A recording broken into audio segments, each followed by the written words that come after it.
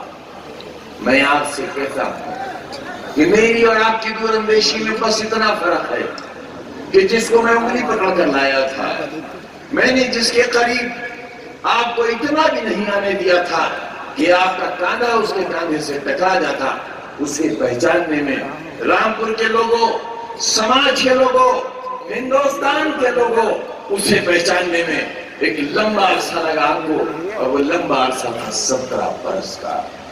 لیکن میں جسے پہچاننے میں فقط 17 دن کا عرصہ لگا، اور 17 دن کے بعد میں نے ارادہ کر لیا میری زندگی الگ ہو گئی اور ان لوگوں کی زندگی الگ ہو گئی۔ ایک بیمار، ایک ذہنی بیمار، ایک جسمانی بیمار، یوگی جی بہت برباد کر چکے آپ ملک کا بٹوارا، ہندوستانیوں کے دلوں کے بیچ کا بہت بٹوارا کر چکے، بہت بانٹ چکے ہندو اور مسلمان میں، آپ بہت لڑوا چکے، آپ بھول گئے عبدالحمید کو، آپ بھول گئے۔ کیوں بھول گئے آپ؟ کیوں بھول گئے اس شخص کو؟ ان زیدی صاحب کو کیوں بھول گئے؟ میرے نوجوانوں اور بزرگوں، جب شہید بھگت سنگھ کو پھانسی کا حکم ہونا تھا، جج کی کرسی پر سہارنپور کے ایک مسلمان جج بیٹھے تھے۔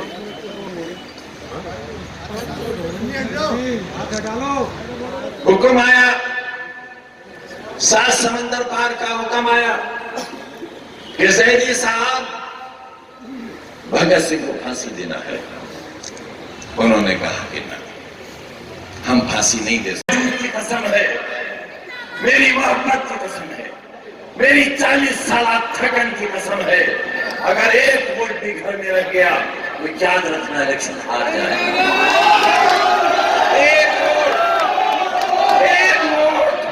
دشمن بہت سمجھدار ہے، وہ نہ جلسہ کرے گا، نہ جلوس نکالے گا، نہ ہینڈ بل بانٹے گا، وہ بٹن دبائے گا۔